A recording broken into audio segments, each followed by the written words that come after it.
Bogor oleh Gunawan yang terjadi dan diputuskan di Pengadilan Negeri Bogor pada tahun 2016. Kasus ini bermula saat Tony selaku pemegang hak desain industri kaca helm Bogor yang telah terdaftar secara sah di Direktorat Jenderal Kekayaan Intelektual Kementerian Hukum dan HAM dengan nomor registrasi ID 0012832D untuk periode 3 Agustus 2007 hingga 3 Agustus 2017. Mengetahui bahwa Gunawan secara tidak sah memproduksi dan memperbanyak kaca helm dengan desain identik tanpa izin dan tanpa membayar royalti sehingga mengakibatkan kerugian ekonomi bagi Tony sekitar 700 juta.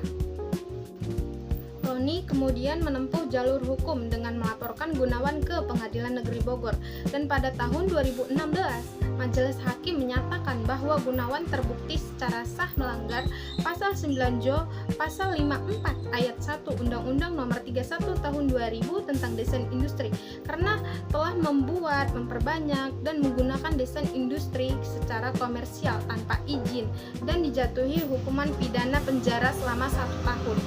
Dalam perkara ini, Pasal 2 Undang-Undang Nomor 31 Tahun 2000 menjelaskan bahwa desain industri harus memiliki unsur kebaruan, yaitu desain yang belum pernah dipublikasikan sebelumnya, dan desain helm milik Tony terbukti memenuhi unsur kebaruan dan keaslian karena berbeda dari desain sebelumnya, termasuk dari produk luar negeri seperti Bogo Official. Sementara Pasal 9 secara tegas melarang pihak lain membuat, menggunakan, menjual, mengimpor, atau mengekspor desain industri terdaftar tanpa persetujuan pemegang hak.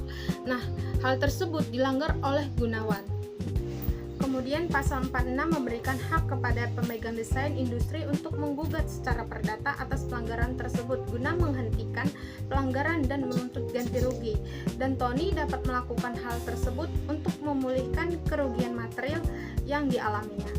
Sedangkan Pasal 54 Ayat 1 menyebutkan bahwa pelanggaran desain industri secara komersial tanpa izin dapat dikenai hukuman pidana penjara paling lama 4 tahun dan atau denda paling banyak 300 juta yang dalam kasus ini Gunawan diketahui hukuman penjara 1 tahun karena telah melanggar hal tersebut.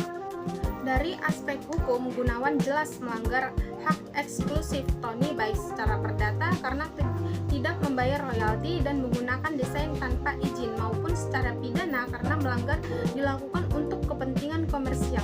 Selain itu, kerugian material tindakan Gunawan juga merusak reputasi produk asli, menurunkan kepercayaan konsumen dan merugikan kreativitas pelaku industri.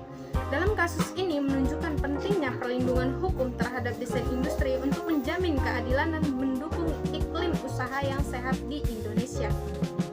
Perlindungan ini bersifat eksklusif selama 10 tahun, tidak dapat diperpanjang dan diberikan kepada pemegang desain yang sah agar karya tidak ditiru sembarangan.